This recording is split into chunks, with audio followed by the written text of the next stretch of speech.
Having me, everybody. I guess as a quick introduction, I'm from the Netherlands, studied in the US, went to a small non-target school there, and studied in Sydney for a little while, and then I moved to London to start work at deal strategy, like Chris mentioned. I've largely worked as a kind of generalist, so I've done anything from technology to industrial products. Our team doesn't really have any kind of sector allocations like some of the banks do. And I guess a few projects I've worked on, there was a big divestment for 2E Travel, so they divested their specialist travel brands.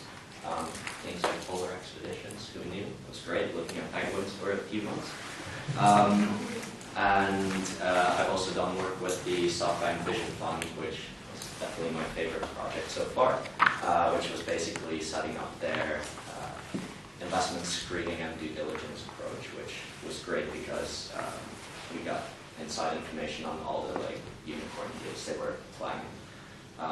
And we kind of got to see how they raised their fund and everything. So that was very interesting in a tiny team of 4 people. So yeah, I guess the work that we do at Deal Strategy is a mix between commercial due diligence and some strategy work. It's definitely not operationally focused, so it's very much so the, what's your market size, what way is the market headed, who are the competitors, what do they do different, what's their proposition, and what does the business plan look like. For example, is a company estimating huge sales growth, but it would be completely unrealistic because the market itself is actually shrinking. And we do those types of work for typically private equity clients. So they're looking at buying a company, they've gotten their, they have their target in mind, and at that point they will kind of get a second opinion, which is the bit that we do from a commercial perspective at least. So that's a bit about me. It would be good to get kind of a feel of types of people in the room. So who's actively looking into going into consulting? Just raise your hand. Okay, majority. Anyone considering banking? And it's okay to raise your hand twice. Okay, so a few bankers. Anything else, like corporates, charities? Mostly interested in consulting. It's good. And in terms of consulting, do you kind of know what direction you want to go? Like management consulting? Strategy? Do you know the difference? No? That's fine. I think that is quite common.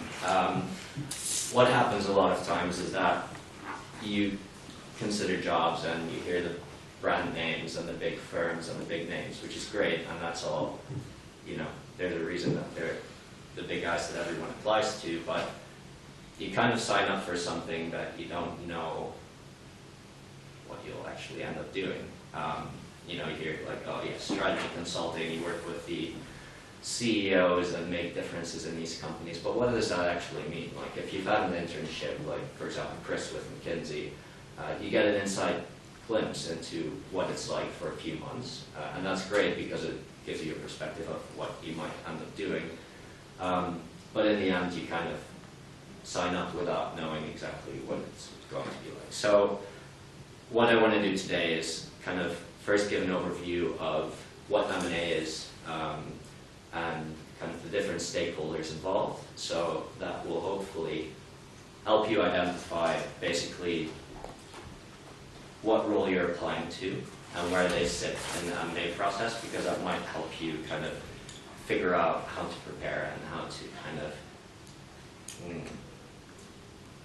pitch yourself in a way to be relevant to these companies, because kind of every part of the deal has a different type of people working in it and a different approach to it. So understanding how they think and what the right answer for them might be is quite important. So we'll try to see if we can work through that.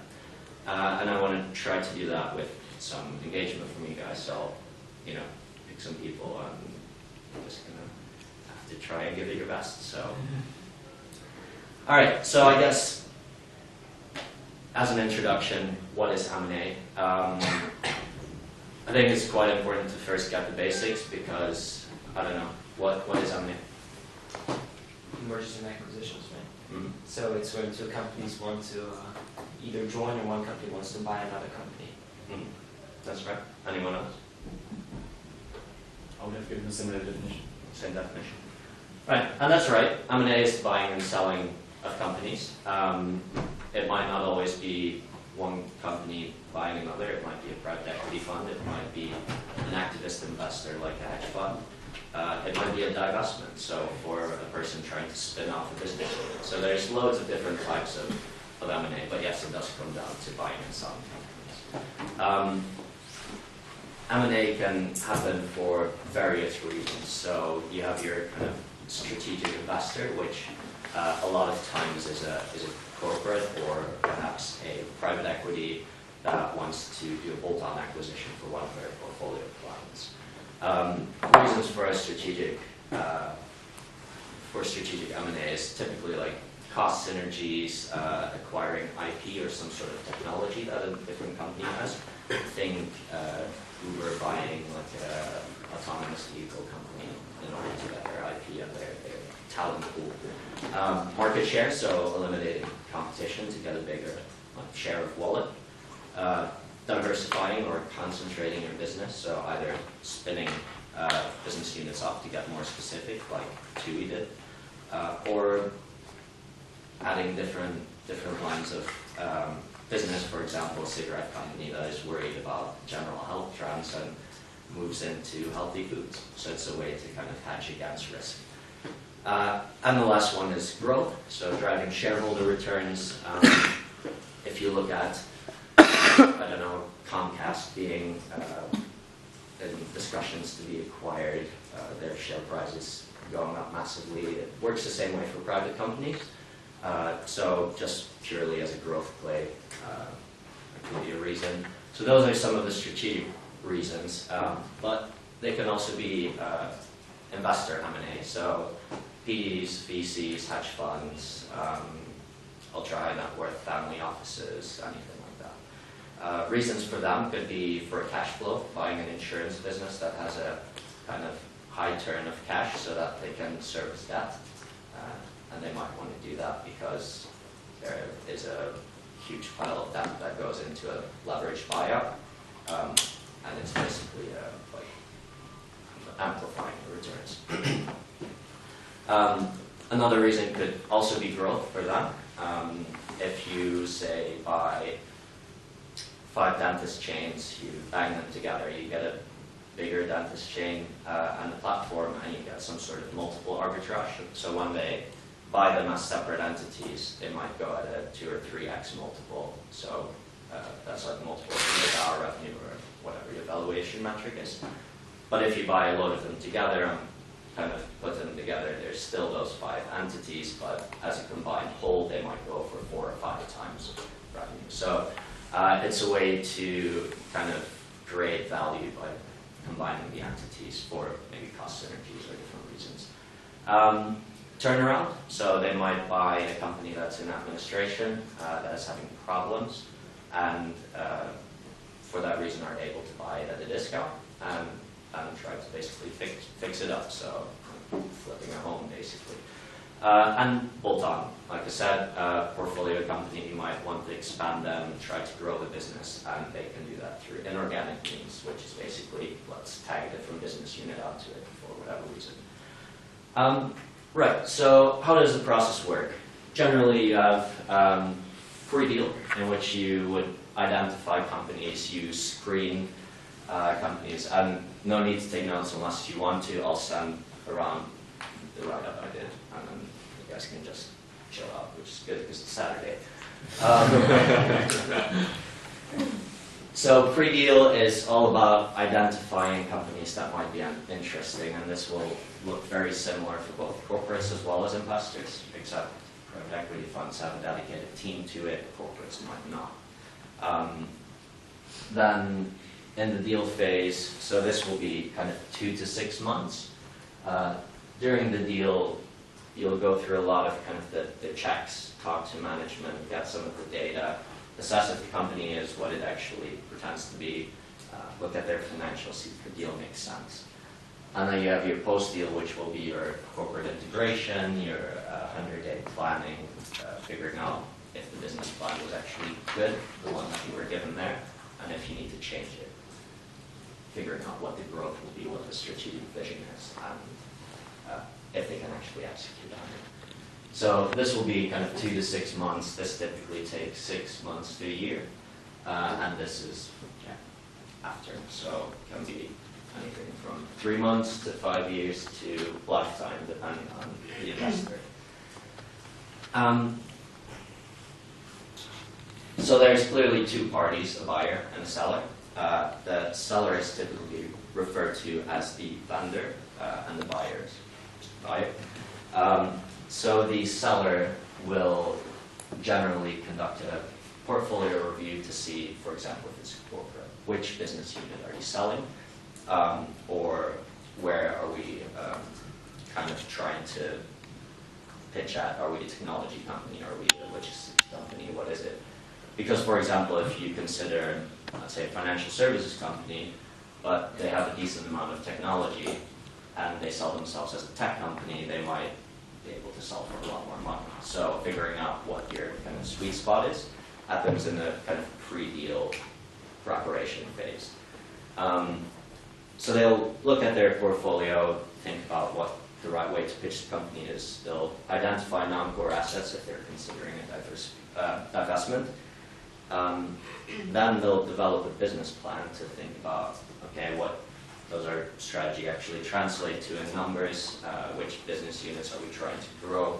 Because in the end, that's where rather than the kind of, here it is now making £100 million, no one cares, because if they'll make £300 million in the future, being realistic or not, that is what will be kind of the valuation. It's very much like public companies where investors base their valuation on what they expect to happen in the future. So it's never, this is what it's worth today, it's what will it be in the future. And at that point, after they've gone through the business plan, they've identified potentially non-core assets or figured out how they will sell themselves, they'll decide on kind of which business units will be disposed and how they will do it. A lot of times this is where investment banks come in, but I'll get to that in a minute. From the buyer's side, what they'll do is they'll do a target screening typically. So that might be a corporate development team or a private equity buyer that is looking to invest in the fintech space, for example. They'll look at the landscape, they'll look at what the high growth markets are, and then they'll think about which are the best assets to buy. There's a lot of criteria, and it really depends on what the investor is trying to achieve. So that could be, you know, I want a high growth company, or it could be, I'm actually looking for a really crappy company to like turn around because that's my niche and my expertise. So your criteria will vary by company. So in that market mapping exercise, you'll look at the like different verticals. For example, you think about logistics, there's many parts of the value chain, or packaging, are you thinking about like paper packaging or plastic packaging, right? So they have different growth rates, they're different markets with different companies that have different market shares. So kind of figuring out what that looks like happens pre-deal, at which point you'll narrow down all the different companies that are there into who your kind of good opportunities are, and you'll approach those companies and say, hey, we're looking to buy you, simplified, but we're looking to buy you, is that something you're interested in? At which point they'll say yes or no, and you can strike them off your list or not. Usually private equity has a team for this to kind of do the cold calling to these companies, whereas corporates, typically it's through some sort of relationships that they might have. So when you get to your middle stage, the deal stage is when you get to evaluating and executing your deals. Right, this might be you're finalizing your business plan, identifying potential buyers if you're on the sell side, preparing a teaser and an investment memorandum. Does anyone know what that is? Investment memorandum? Well, So the investment memorandum, depending if it's like the preliminary or final one, like not much difference other than just updating information, finalizing it. But you'll have like probably an introduction, a summary of the company, a bunch of like details about like how the company performs, why they want to acquire it, Yep. the deal structure, and then like the returns expected, like returns to the private equity firm, let's say, for the investment. Essentially, it's just like a huge pitch for like why they should invest in the company. Yeah. Like a report. Exactly. So it doesn't always have implied multiples or valuation in it, but typically they will give you a business overview, some financial projections on the management plan, and it's essentially a big pitch document. So they're trying to sell potential buyers on the idea that this is a great company. In practice, an investment memorandum is very similar to due diligence, commercial due diligence, which we'll get to in a bit, but basically they say like, oh, the market for cell phones is huge, this company plays in that market, has an X% market share, it's a quickly growing market, and these guys are like the leaders in the space. So they'll try to make this company kind of look very attractive so that people get interested, at which point you'll move on to the first round, which is where companies or private equity funds will give their interest. So they'll say, okay, we might be interested here. Could we get access to some information? At that point, you get a kind of long list of bidders, and together with the banks, the seller will consider which are the best parties essentially to go into an auction process. And your short list will then go into the second round. Now, the second round is when companies get access to management information typically, so they'll be invited into a data room. They'll start doing their due diligence, which can be commercial, financial, tax, legal, you name it. So the company will get vetted very thoroughly from an outside perspective, with some access to information, but not complete. So once you then submit your bid again, you go on to the third round, which is typically where you kind of sit with your 3 to 5 key bidders that are still in the running.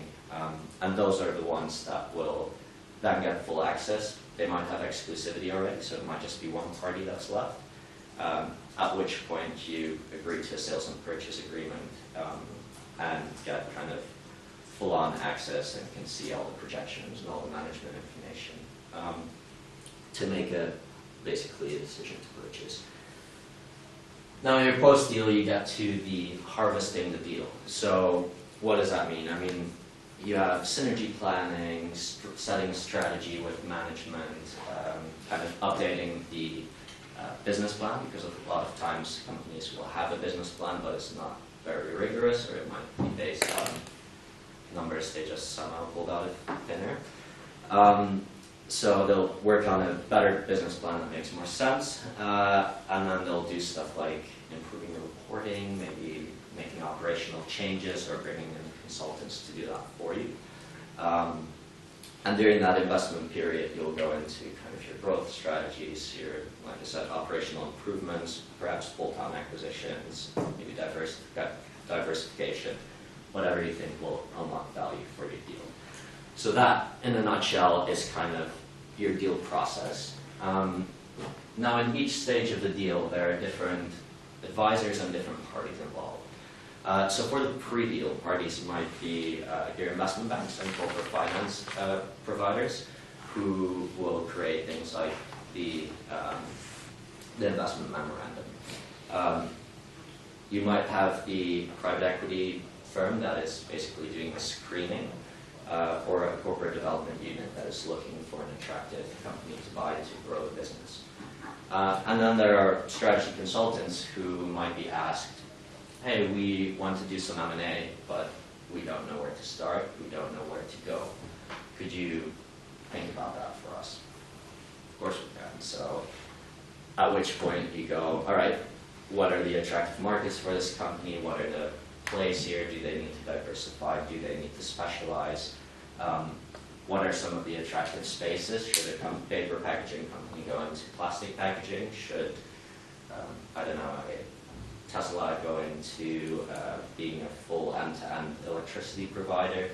So it's a very blue sky type of project, and they're quite interesting because you kind of get to think a bit broader than in your typical kind of exercise.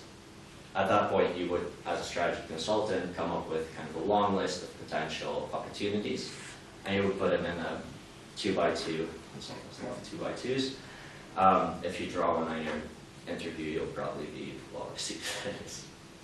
But basically, you would go, how difficult is this opportunity to achieve, and how much does it cost, and or how much value will it add, and what you're trying to do. And then you assess each opportunity on that matrix, and you make your recommendations. It's an easy acquisition that unlocks a lot of value, or it's a very difficult acquisition that will take a long time, but actually will really drive your business. So, when you get to your evaluation and execution stage, there are professional services firms like PwC who will help you with things like financial due diligence, commercial due diligence, legal, tax, whatever it is. So they'll go through the company, they'll pick it apart and figure everything out. Now, this doesn't always happen. Smaller deals might not kind of have that process, but typically, even in the lower mid-market, where you have companies of kind of revenues above £1 million, you'll have some sort of process like this. Then there's corporate finance and investment banks who will help you with your evaluation, who will a lot of times run the process. So they're kind of the guys that are structuring and doing the admin on everything. So that's a lot what investment banks spend a lot of time in, managing all the commercial due diligence and legal and tax due diligence, and kind of bringing everything together for selling or buying.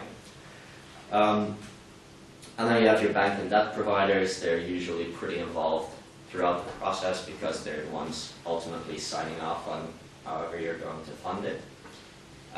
And your investment teams and corporate development teams are essentially quarterbacking the deal, so they're making sure everything is running right. And if questions come up, they'll pitch that to whatever the relevant team is, like, hey, we don't really trust the business plan numbers. Could you dig into that a little bit more? And post-deal is where a lot of the management and strategy consulting will also come in.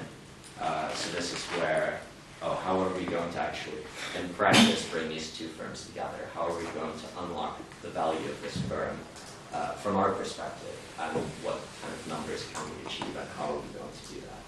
So that is a lot more on the execution focus rather than the screening, the vetting, the sense checking. And of course, your corporates and private equity will be involved in kind of closing the deal and making sure everything runs smoothly, and then moving on to the managing of the company. So now that you kind of have a feel of what M&A is, who's involved, I think the most important part is to consider which team you're planning to join and figuring out where they sit in that process, because it will also give you a better view of what it is they do, where they sit in the M&A process, and kind of how you can sell yourself. So, are you planning to join a strategy firm like Strategy and where actually a lot of the work is doing commercial due diligence? Or are you going for McKenzie where it's a lot more hands-on, operational focused, and a lot of like post-deal kind of stuff? Because the way you will position your answers to questions they might have will be different. It'll be nuances, but for example, of structuring your thinking, going through the market sizing, and what that means. But for McKenzie, it might be more of a focus around, are you able to think outside the box? Are you able to kind of come up with some innovative solution, which might not be exactly what commercial due diligence people are looking for. So think about who your audience is, think about where they sit in that process, and think about how your answers might vary because of that. I think a good way to prepare for that, and I'm sure a lot of you have done this, is reading books like Case in Point, which really help you structure your thinking, go through a market sizing case study, and they'll literally walk you through, okay, what could be the different types of market sizing? How do you want to do that? What are things you have to think about? How do you kind of position your answers? So that's definitely something I'd recommend to help kind of structure your thinking, as well as, you know, practice with people, because when you get around to it and someone asks you to, I don't know, size the market of street lighting light bulbs in the UK, and you go, well. Knowing kind of how to structure it and having practiced that with other people will actually kind of help you get comfortable with it. Whether that's someone that's working in the industry or in the mirror even, but just go through it because it does make a difference. I think what people look at a lot of times, kind of recurrently in our recruiting process, and I'm hearing things like, they got the math right, but they just couldn't sell me. Like, they couldn't explain what they were thinking. They knew all the answers, but they were just crap at that. That's not good, right? So you want to think about, how do I sell myself? How do I come across as confident, even when you're not? Like, it's a tricky situation. How do you, I don't know, what's your body language like? How do you interact with someone? Do you look them in the eyes too long? I don't know. You know, there's loads of reasons you could butch it up, but in the end, practice. Practice with your friends, practice with your family, practice with people in industry, practice in front of the mirror, because they'll help you go through it in a structured way. I think that is kind of the key for everything, is being able to dissect a problem and walk through it step by step, bringing it all back together and presenting it back. Right, so that was a bit general stuff. I think it's time we get to the case study. So our case study is going to be Tesla. So Elon Musk is having a bit of a moment. Tesla just delivered its first Model 3 unveiled electrical semis. It's great. But basically the Model 3 is a big thing. It's an affordable model that he kind of envisioned 11 years ago in his secret plan, and he actually managed to deliver on it. He wanted to build a sports car and end up making it environmentally friendly, and then eventually transition it into a zero-emission, affordable car. It's a great vision, but what is happening, and is it actually achievable? We don't really know. So Mr. Musk has come to strategy consultancy, Oxford, whatever, and he had a few questions. So the questions are: 1, operational synergies. My production line is unable to ramp up quick enough to hit Model 3 output targets, and this is actually happening. They're just not able to produce what they've promised. But this is due to manufacturing line supplier backlog. So basically, they're unable to build the production lines they need in time in order to deliver what they've promised. How do I solve this issue? Second is supply chain integration. As you might know, Model 3 needs a big battery, and they require a steady supply of lithium and cobalt, which is what batteries are made of partially. But there's a problem with that because there's not enough cobalt output at the moment to meet that demand. So how do I guarantee a stream of raw materials in order to produce what I've actually promised people? Now there's a bit of target screening as well. We're currently selling directly to consumers, although we're expanding into dealerships, but a lot of it is online sales. Now, Audi has a really fancy kind of online platform where you can build your own car, you can design the interior, and you can hit a button and your car is forwarded to the dealer. We want that as well. We don't currently have it, and we don't have the team to do it. So how would you approach this, and what would be your process? And lastly, adjacency expansion. So Tesla as a company is shifting into a full integration of the electric value chain. So going from electricity in the home, your Tesla Powerwall, to semi-trucks, to charging stations, to consumer cars, to solar panels. They're kind of trying to do everything electric and sustainable. It's great, but the investors are expecting a lot. We're a publicly listed company. We have to showcase growth. So we want to do some M&A. Where should we go, and how should we approach this? So those are the 4 questions that Elon Musk has asked our consultancy. So we'll start with operational synergies. So just to reiterate, the question was, my production line is unable to ramp up quick enough to hit Model 3 output targets due to manufacturing line supplier backlog. How do I solve this issue? Just as some background, they're missing relevant components to the manufacturing line, so they somehow need to sort out where that comes from and how they will guarantee that it's going to come in time for the future. They also expect future retooling of the manufacturing line because they plan to make a new version of the Model 3, let's call it Model 4, and the semi-truck. So they have to be able to kind of keep updating their manufacturing line. And they want a high degree of quality control and ensure that the manufacturing line is also innovative because they essentially want to make sure that they're doing it at minimal cost with maximum quality. All these things in mind, also consider timing. They've promised productions for 2018. They've sold cars already, but the cars don't exist yet, so they have to make sure that everything happens in a short time frame. How would you go about this problem? Where would you start? Want to give it a go? Me? Me? Yeah. Sorry. Can I not be the first one? Well, you're kind of on the spot. Oh yeah, I'm just So when do they have to deliver on the production? As soon as possible. How long would a normal M&A process take? They can probably do it in 3 to 6 months. Okay. But what are your alternatives? They could find different suppliers. Yep. If it's an issue with actually setting up a production line because of problems further down the supply chain, they could seek different suppliers. They could look at alternative modes of production, perhaps. Any other ways?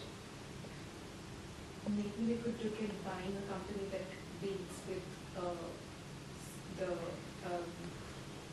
extraction of these raw materials that you said, which are in like scarce supply, and as a result, of course, they're not able to scale up. So, like when they needed those electric cells, they sort of set up a solar city, and then they like now create their own solar panels. So they could just create their own like a company that maybe looks into extracting cobalt and lithium, I guess. So that's the next question. But right now we're worried about getting the supply chain up to speed because you have essentially a manufacturing line that isn't working. You need more manufacturing lines and you need the robotic arms and everything else to make sure that they're producing cars. I guess another way to do it is they could set up their own. So they could start from scratch, build it, but that would probably take too long. So I don't think that will be an option for Mr. Musk. Yes? Outsource it, or perhaps create a partnership with another car company if they were willing. For obviously, like they'd have to give something in return to another car company. Or I was thinking, is there any other industry that uses the same kind of materials that they could then partner on, and kind of, well, I wouldn't say merge, but have a partnership scheme temporarily to boost so that out. could definitely work. The problem is they already have kind of 4 or 5 production lines running. They need to get up to 10, and they need to increase efficiency on their current ones, which means they're stuck to their current supplier. So Elon Musk has said, I think we should consider M&A to make sure we're within the time frame. And it's probably going to be the company that's currently supplying it or a comparable company. How would you go about that process of seeing if that makes sense, if you should buy this company, if they're willing to sell, or if there's something else you might be able to do? And that's a bit of an open question.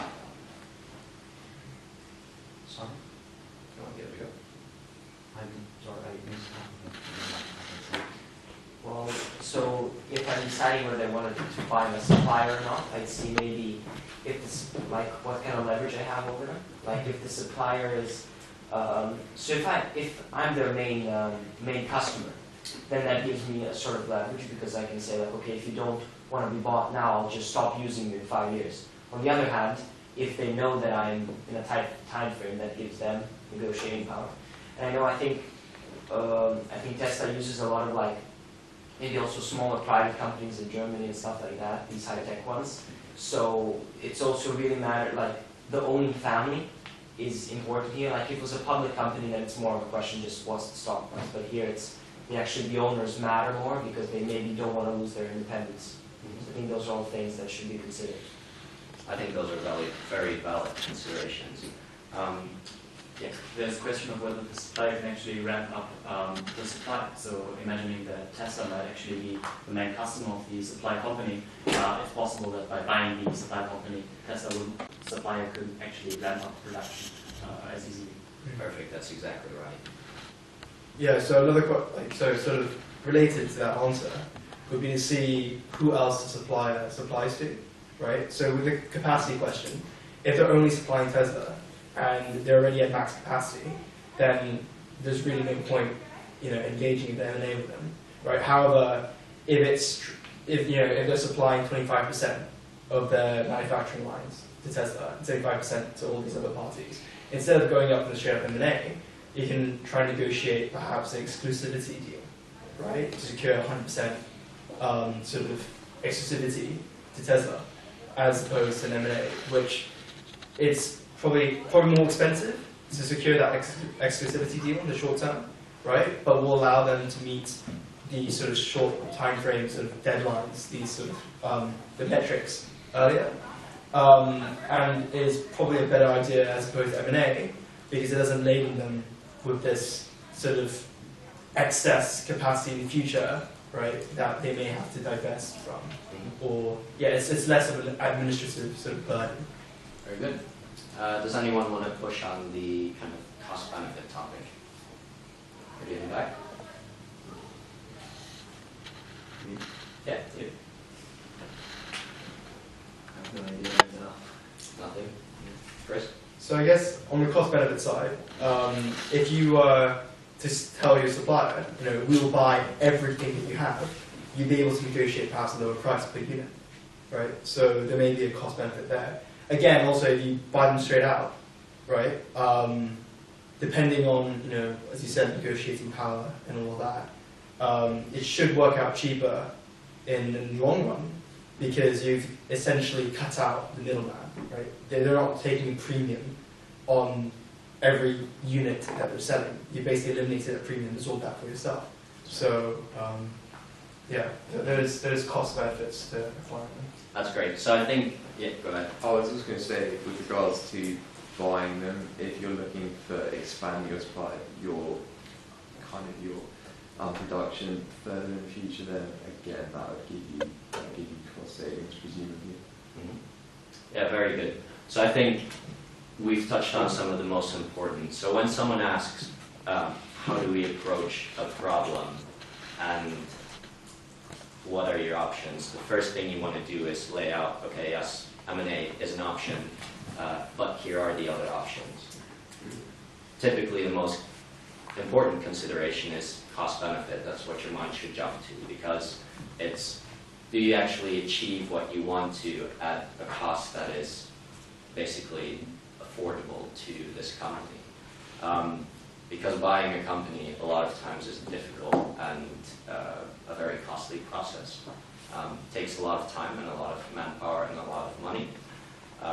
So thinking about what you actually achieve and okay, yes, you might be able to hit your production targets for 2018 by buying that company, but you're only solving a short-term problem and now you're kind of stuck with this.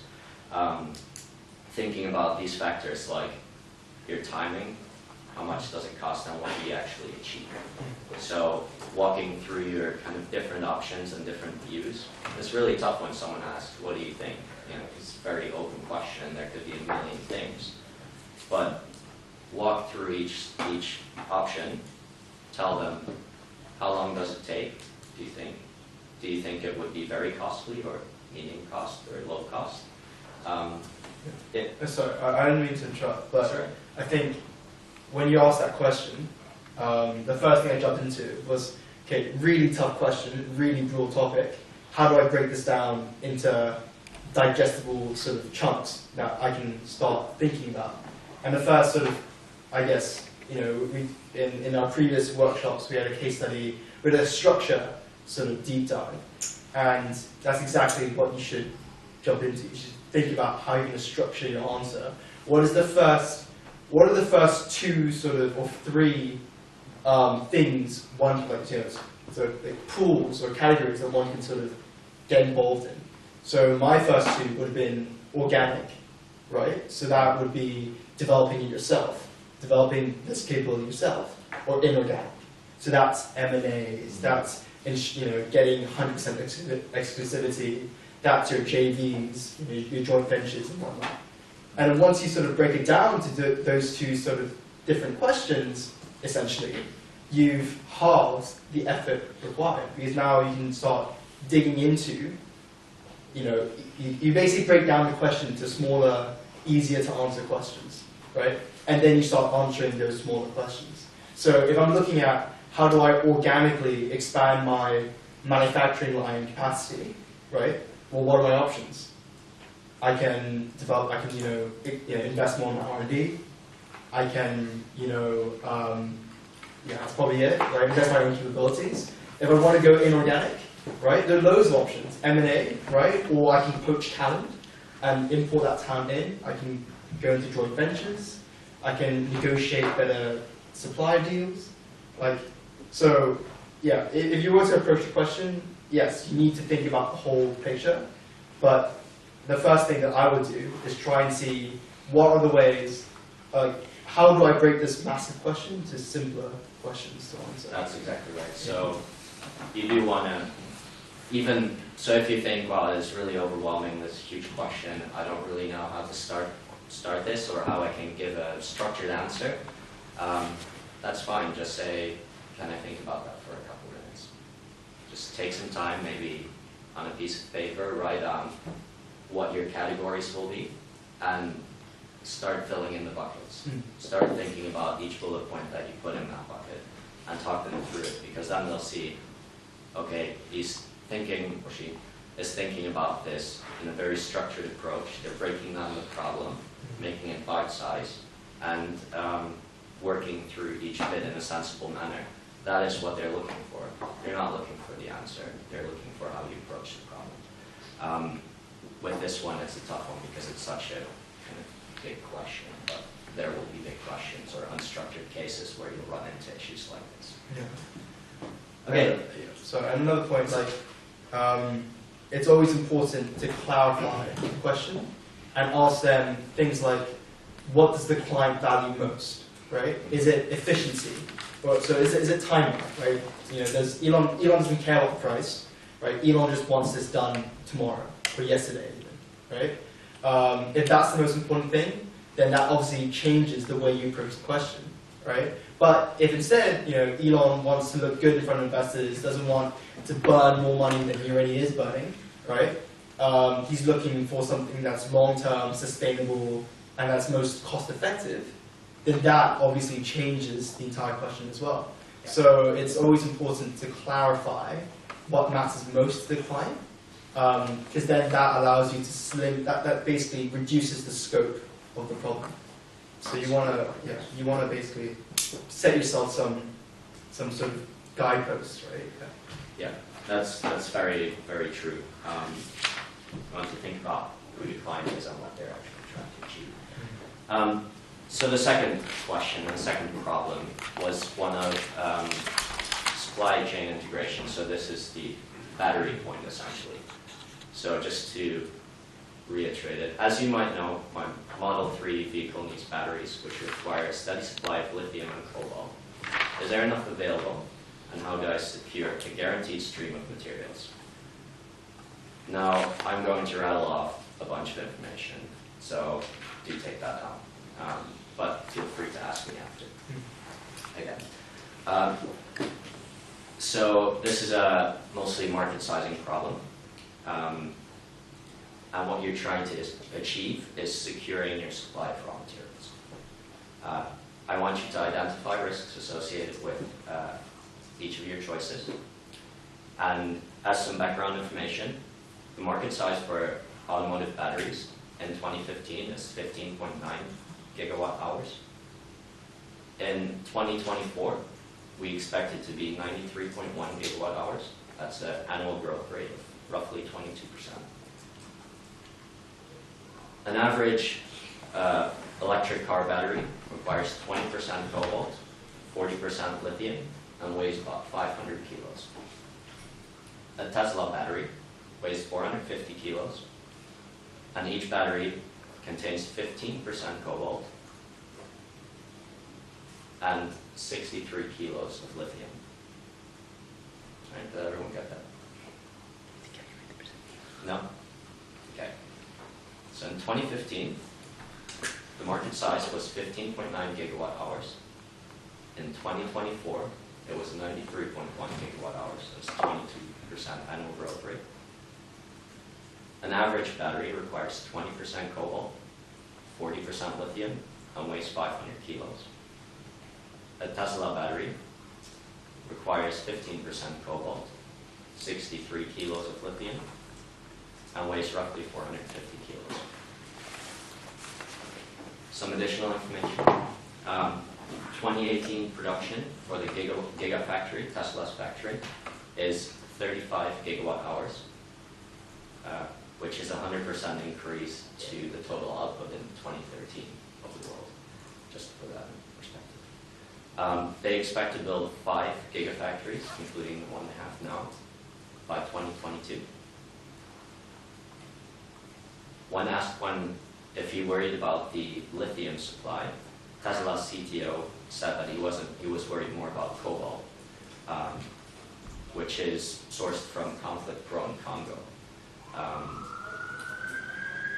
And as a matter of fact, 65% of cobalt comes from Congo, which is very unstable and a huge risk to source your raw materials from. The current price for cobalt is $27,000 per ton, and is expected to continue to rise at 20% each year. Current price for lithium is $10,000 per ton. Pricing slightly overbought. There will be some volatility, but broadly stable, so that will stay at $10,000. Cobalt hasn't been mined in the US for 40 years. And there is a minimal amount of lithium in the US. Those are your information points. Now, just to reiterate, the question was, how would you start with this problem?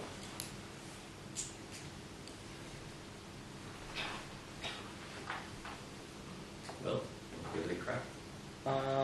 Let's see. So, I mean, like, first you'd probably just, like, simple thing is calculate down, like, all the values. So, like, 63 kilograms per battery of, like, lithium, you can calculate your percentage or back and forth. Same thing with cobalt. I'd probably try to figure out, like we know, like, let's say 60% or of all cobalt is made in Congo, but that doesn't tell us actually the size of the cobalt market. And so that also, like, probably trying to crack that would be relevant, given that, like, that's what we've been, like, directed at first to think is the biggest supply problem. And so for that, like, probably, like, ask questions. Like, you might ask questions, but then, like, you could probably calculate it backwards on how much you'll need based on, like, the number of, like, gigawatt hours, like, that are needed now, like, how many batteries that would imply. So probably have to ask, like, how many, like, gigawatt hours one battery might represent or something like that. Calculate back the number of cobalt per Tesla battery, and, like, or per average battery, probably do it for both. And then, like, scale those values up to, like, the projected, like, 90-something, like, 1,000 gigawatt hours. Yeah. And then that would give you how much cobalt you're going to need, and you could try to compare that to, like, sizing the whole cobalt market to see where you could go. I like that approach. I think I would probably take it one step back even. The question asks, how do I secure my supply stream? So make sure you structure your answer in a way that actually answers the question. So your market sizing component of this question is just the means to an end. It's not. I think a lot of times a mistake that people make is, oh, I need to calculate the market size, but it's not actually the question. The question is, how do I secure my raw materials stream? Can you actually? Because one of the things that you might have picked up on is that if 1 gigafactory produces 35 gigawatt hours, 5 would produce 175 gigawatts. Yet the expected market size for 2024 is 93 gigawatt hours. There's something wrong there, right? Like, that doesn't make sense. And that's just Tesla. That's not any other electric car makers.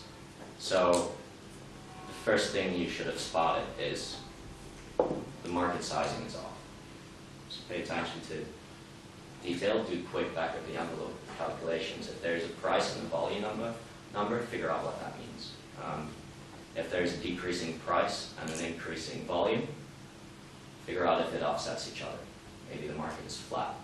You can kind of eyeball that. You don't need to do the full calculation, but thinking about what the big numbers actually mean is a good place to start. But what you definitely need to do is, how do I secure the stream? What is the question that's being asked, and how do you answer that? So does anyone want to give it another go? You want to try?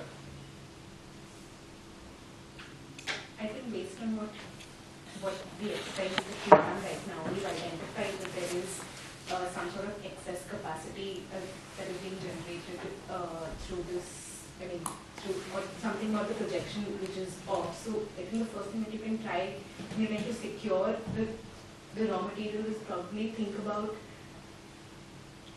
what are the other industries that are using cobalt, firstly. And if you said that 60% of cobalt comes from Congo, which is fair enough, but is the rest 40%, is it very scattered all over the world, or is there some concentrated areas where, like, I don't know which country makes it, but where it's scattered? So if the remaining 40% is more concentrated in a particular region, maybe look at that. Or if the only alternative is, or if it's too diverse, if it's too widespread, then you still need to focus on Congo. So I think I would look at that. Mm-hmm. So, at a high level, how would you try to assess how much cobalt you would need? And if you ask for numbers, you're going to get it. So you need to make some assumptions. About how much cobalt would be required? Yeah.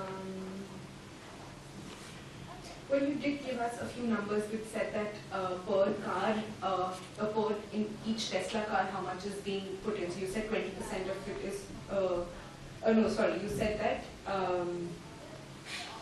a Tesla car has 15% of cobalt, and while we don't have an exact number, we can probably do some sort of analysis based on 15% of total, which it weighs 450 kg, so maybe 15% of that could be used as a rough ballpark, and then you sort of scale it up to see how many cars they need to produce, and then you how many cars they've booked in the next coming 4-5 years, and then you can maybe calculate it according to that. Mm-hmm. So I think if you take a step back and you think about the question of what is the cobalt demand in the world, what you might do is say, okay, Tesla has a 30% market share in electric cars. So you can then back calculate what your cobalt would be for the entire electric car vehicle market. Whether that 30% is right or not, no one cares, right? So make an assumption and make sure it's sensible. Don't go like they have 100% market share. But take an assumption, use that to increase your market size to the electric vehicles, and then maybe think, okay, well, electric cars have huge batteries, cell phones have very small batteries, but they have a much higher volume. So let's say electric cars are 25% of total cobalt demand. The rest would be industries like cell phones, laptops, whatever else might go with it. Then you can scale up the number you got to for a car market to an overall global demand number. At which point you can say, well, if Tesla is expected to increase production by like 500%, what market share would that give them of the kind of global cobalt demand? And that might cause issues. So even though you didn't have any numbers, because we knew the market data couldn't really be relied on because it was so low compared to what we know Tesla expects to do, you can still get to a number that might be in a, I don't know, 30–40% range of truth. And you can show that here's how I solve a problem, and I can do it without getting lost in the detail, because you were given a lot of information, and most of it was completely useless, right? But we still didn't answer the question, how do I secure my raw materials? So we basically just noted that there might be a problem with securing it in the normal fashion, that you just go to the market and try to buy all the cobalt, especially because in this market it seems that there's a lot of technology companies, and the competition will be very high, and people will be willing and able to put a lot of money in buying these things. So there's the question of what else can we do, and you gave us one suggestion, sort of, which is that there has been cobalt mining in the US, which has been stopped a long while ago, presumably because it's cheaper elsewhere. So it might be worthwhile just checking out whether restarting this thing by Tesla itself would just create a supply chain that is sustainable and that is actually, in the long run at least, more cost effective than just trying to buy things up.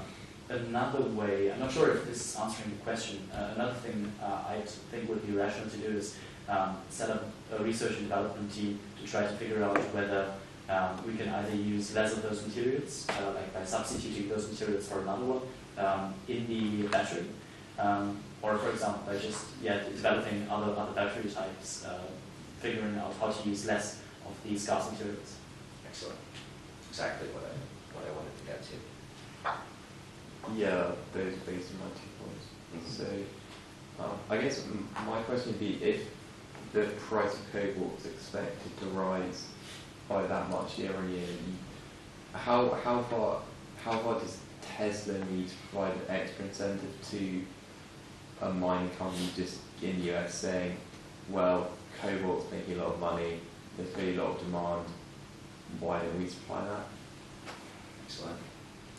And again, what are your kind of cost-benefit considerations in this market? If the price is going up at 20% a year, this is probably a great industry to be in, given that 60% of it is locked up in Congo that you can't get to, right? So again, how can you go about it? How do you actually then do that in practice, and is it worth it? So thinking through it, I guess this case has a few problems. It comes off as a market sizing case when really it's not. There's a lot of information that can kind of get you stuck into the detail when you're not supposed to be. And there's kind of a lot of leading information that gets you away from answering the real question. That's not uncommon at all. These are things that people put into case studies to throw you off and get you to think about the wrong things. So when you approach a question like this, make sure you kind of bring it back to what do I actually need to answer? And again, can I take a couple minutes to think about this? And then go, okay, here are 3 ways to approach this problem. Furthermore, I noticed some problems with the numbers, or we can kind of, from eyeballing the numbers, can see that there will be an issue with kind of cobalt demand because the supply is never going to be able to meet this. How do you kind of make sure that won't be a problem in the future? Because in 1 year it will be fine, in 3 years it might be fine, but in 5 years, you're in a world of pain, right? Yeah. And on basically like vertically integrating this cobalt supply, Tesla may have a competitive advantage over its competitors from a price perspective, Yep. right? If they're able to source the batteries at a much cheaper price because they're effectively setting their own price, right? Because they own they own the mining facilities and whatnot. Then if Audi or Volkswagen comes out with electric cars, right, that are sourced from cobalt and Congo going up like 33% a year, then they'll be able to undercut the competition in terms of price. So this is, I don't know, this is perhaps something you can say to the interviewer now and develop our own capacity to produce cobalt. Then in the future we may be able to undercut our competitors in price. And part of his vision, like I mentioned earlier, was to create an affordable car. Now, if the price of your battery is going to like quintuple, can you offer an affordable car? Probably not. Now, there is one problem in your analysis which would be good to draw, is that different answers might contradict each other. So if you do set up, like you guys said, an R&D facility to figure out how can we get away from cobalt, but actually you've just bought the cobalt supplier. Bullshit, right? Is it necessarily a contradiction? I mean, putting a lot of effort into both might not be the wisest thing to do. But if you just put all your eggs in one basket and then this fails, it just seems like having some R&D and trying to develop substitutes, or even if you have got your own mine, it seems that mining seems to be costly. So just trying to get down the amount of cobalt you use per battery still seems sensible. Very good, good challenge. Yeah, I was just going to say, picking up the last point on the amount of cobalt in the batteries, you said that the average electric car battery is 20% cobalt and it's 500 kilograms, so it's bigger and has more cobalt, but a greater proportion of it is cobalt than Tesla's battery, so part of potentially Tesla's advantage anyway stems from technological innovation. So even if you have your cobalt, then you could seek to get develop the advantage you already have in this area while acquiring, as Chris said, a longer term and more secure supply chain.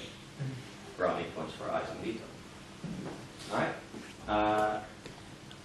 Let's go to the next one. Target screening. We currently sell direct to consumers, and although we're expanding into dealerships, our main channel will remain online direct to consumer, given higher margins. We want to acquire a company which currently has the software and development capabilities, as well as the staffing needs, in addition to evidenced work experience in the automotive space to improve on our conversion rate of online sales, and bring in additional scarce talent in this area, because we all know there's not enough coders in the world. So, again, how would you approach this? Would you like to get this one? I could. What do you mean? Give it a try. Essentially, we're trying to get a higher margin on our product, if I got it correctly. Is that right? We're not trying to expand our sales, we're trying to get a higher margin on the existing sales mainly.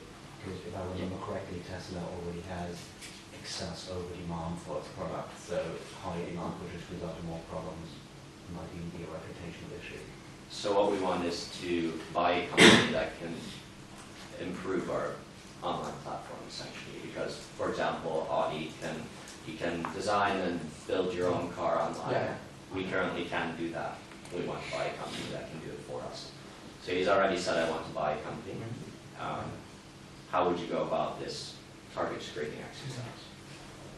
So, where we said that we want to buy the company and not just its products, so we would have to look either at companies who want it as cheap as possible, but the value should be as good as possible. So to get a company cheaply, it's possible to get a crappy company, and then we hire a team to turn around the company. And this might give us a very good product at a fairly cheap price, because the price is enhanced by the additional team we have to get in. Alternatively, we could just try to get one not very well-known company, but which we see has a very good vision. So It's got a good team, but the team's not very well known yet. This, of course, will be fairly hard to find because obviously it's not well known. So if it's not well known, we might not know it either. Or we could just try to get the incumbent of the market of this product. This will obviously usually be very expensive, but we can be certain that they have the capabilities and the excellence to achieve what we need. Yeah, those are some great points. I would probably agree that all are options. But how would you go about the screening? What is the first question you would ask in this case? Chris, do you have an idea? I mean, I guess maybe not the first question, but one of the questions I like to ask is what is the target conversion rate we want to get to, right? Based on that target conversion rate, you can basically extrapolate how much value that is going to give to Tesla. If the conversion rate is now like 50% and we want to boost it to 70%, that's essentially 20% on the 50%. That's almost 50% increase in sales, right? What does that 50% increase in sales mean for Tesla on a monetary basis, right? So that's essentially like how much more money Tesla's going to make, hypothetically, if it were to purchase this company, and therefore, how much money are we willing to spend on that supposed increase on our conversion rate? That will give us, like, basically, you know, the amount of money that we have to play with, and that will allow us to then basically go into this, you know, pre-screening, saying that we're looking for companies that can deliver on this, you know, on this amount of money that we're supposed to make. I think that's a great way to approach. You're thinking about how much you can afford and what your kind of goalposts are for your screening. The first question you would ask is, what does the client want? Because the price might not be an issue. They might be incredibly willing to overspend. They might not be willing to overspend, and actually price is the key criteria, in which case, yeah, you might look at a distressed company because certainly it's a headache, but we just can't afford more. Or you want something that you're able to buy and integrate right away without any hassle. So actually buying a distressed company would be a horrible idea because it would take months and months to get it back on track, and actually you're trying to buy it for the talent and the technology, which they have neither, and you would have to build it from scratch, basically. So asking and identifying what the customer needs are in the target screening should be your first question, because yes, I'm screening, but what am I screening for, right? So that is how you should start that question, by asking what does the client want, which a lot of times is and should be the first question. Like Chris said, in the first case we did, basically, what are they trying to achieve, what matters to them? Because in the end, consulting is a service, right? You're trying to deliver something for someone. You have to figure out what you're trying to do. The next one would probably be, after you've identified the need, to structure your screening criteria. So let's say you care about price, quality of talent, and basically how innovative this company is. So that we can buy them now and they'll add huge value in years to come. So those are your three criteria. How would you go about practically screening? And I'm not talking like do a bunch of math, but how would you start this exercise? In the back. So maybe I would state a profit, trend and profit trend for that company in the last 5 years. See if that company is good or not. So how would you go about, I guess, screening a company? Where are you going to find them? How are you going to do this whole exercise? You're sitting at your desk at wherever, McKenzie, and you're being tasked to do this target screening. You will rely on some data that is like number, capital IQ, as some criteria. Based on that.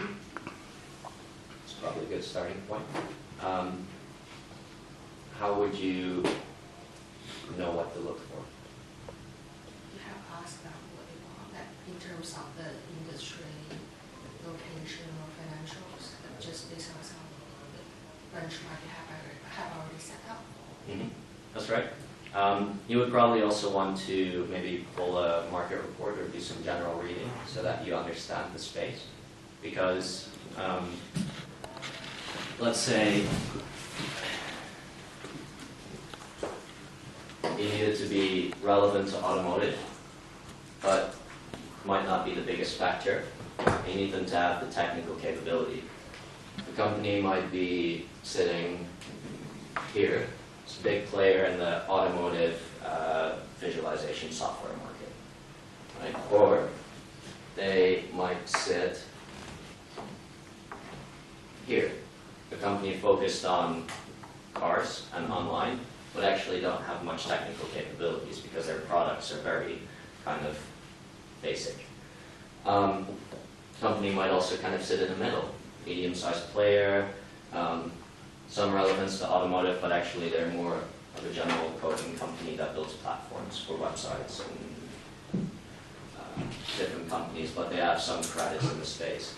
So if you have a matrix like this in your target screening, so you've pulled all your company profiles from wherever, Factiva, Capital IQ, some database you've pulled, wherever, analyzing it like this, or saying, okay, we've looked at these screening criteria, we've considered what the client wants, we've looked at the market, we kind of got to understand it, we build a list of kind of more and less relevant companies based on automotive and technical, and then you put them in a framework with, for example, the bubbles being the size of revenue, which would imply, okay, these might be more expensive, and they'll position you somewhere. And then at that point, we could go, okay, all the companies in this quadrant are interesting based on what the client has told us.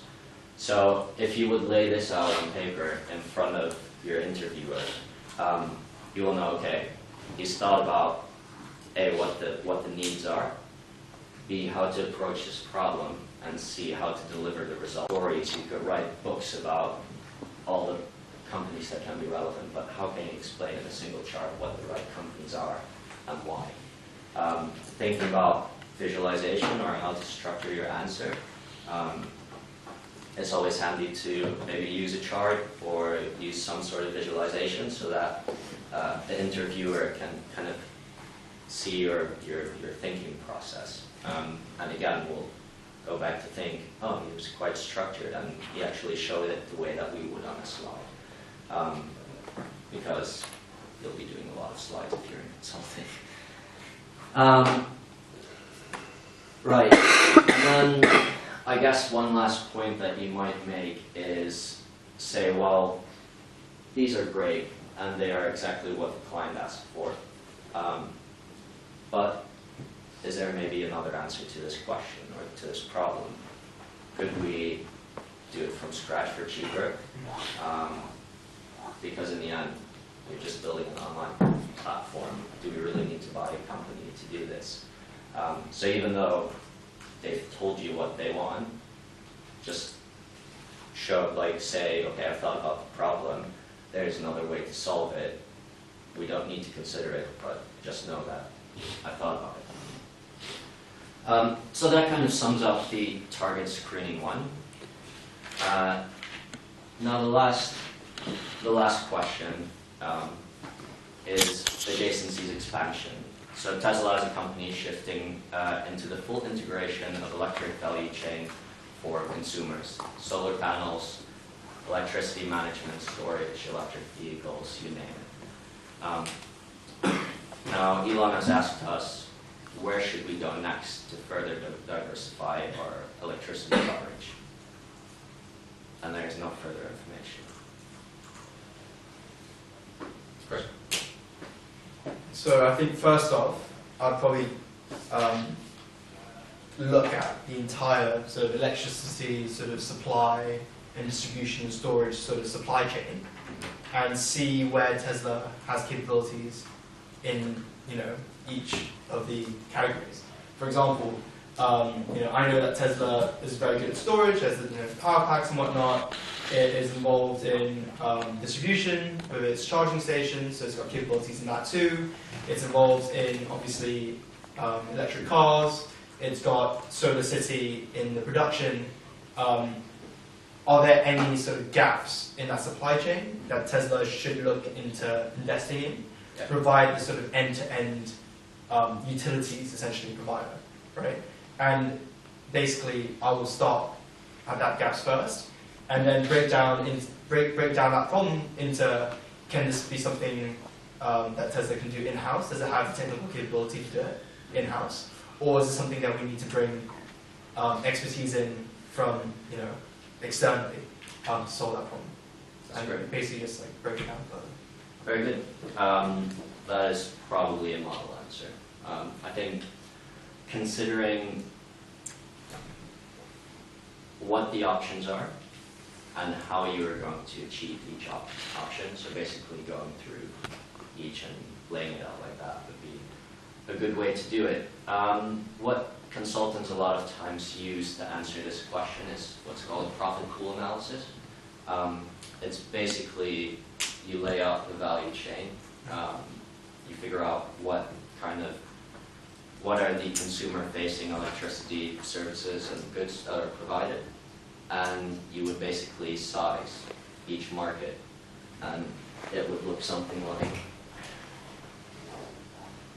I don't have a bunch of categories, and each would have some value assigned to it, and then you can say, okay, this is the biggest market, we're really interested in that, or you might then go in and break each of those out with a little, summary page for each, where you would say this is the average company profitability in the space, because, yeah, sure, it might be the biggest, you might have your electricity providers here, but they don't actually make any money, they have a profit margin of, what, 2%? So would you really be interested in being there? Maybe, because they have high customer touch points, right? But maybe not, maybe actually that's the most interesting one, because sure, it's not a huge opportunity, but it's where you need to be, it's where you can be based on your current capabilities, and it's where companies are highly profitable. So it's thinking about these factors. Biggest is not always best, and how do you figure out how big each segment is and how attractive each segment is. Okay. I just have a query. Does this need to be in sequence, in the sense, does one step need to logically come after the next? So for example, electricity generation and then transportation, and then you use it in a battery and then a car? Or can it be like you said, it's the objective was to diversify? Or is it like you start off with one and then there are multiple possible ways you can take that forward? I think it's important to recognize that there is not one right answer. One way you might do it is, start out by saying, this is the journey of electricity, basically, and wherever it touches a customer in order. Alternatively, you might just go biggest to smallest. This is probably the biggest area for profits, and this is probably the smallest. As long as you have a reason why you're doing what you're doing, it's okay. So you need to say, well, I've gone through the life cycle of an electricity customer, and here are all the touch points in order. That's great. I love that. Or I've gone from huge to small and assessed it that way to figure out what might be the most interesting opportunity. As long as you can structure your thinking and you can explain why you did what you did, there is no wrong answer. Exactly. I think the reason why I decided to go from basically the life cycle of electricity production is that it's probably at least for me, it is the most obvious way of looking at the electricity supply chain, because it basically tells a story, right, of where the electricity has come from and where it's going to go. And at each category, the value is extracted from the product, right, the electricity. But yeah, whatever makes sense to you. And I think a lot of consulting is about how do you tell a really good story, because you want to make it convincing. You don't want to lose the client. If the order does not make any sense, right, then that's definitely not. It's not the best. So think about it like this. Just did a project on offshore financial centers.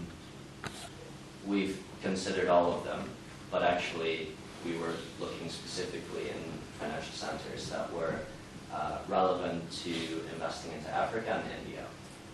So yes, there is a ton of financial centers, many of which are probably better, but you don't really care about that because that's not the question being asked. So, yeah, you could go through and show everything, but there is no need.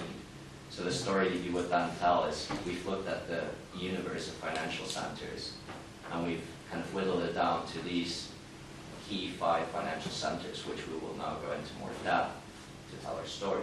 So then they know that you've considered all the options. They know how you've considered it. They know how you're thinking about the problem. And they're kind of going along with your story, which means by the end, they'll think the way that you do about the problem, and they'll buy into your reasoning, hopefully. But yeah, and it's similar with cases. Right, that is basically everything I have. I think important to do at the end of any answer you give is to summarize. So you walk through your how, your what, your thinking, your structure, drawing your diagram, everything else. Just end with a nice, so in short, I think this should happen, or in short, here are my findings. Because it wraps it up nicely and it's just an easy conclusion to what you've been doing, and it helps them kind of capture everything together, and again shows that you're structured and you can like a consultant. So yeah, that's all I had. I mean, I'm here until 2, so if you guys have questions or whatever, feel free to ask me. If you can think of any now, I don't know, add me on LinkedIn or Facebook or whatever and shoot me a message. Always happy to talk. Thanks.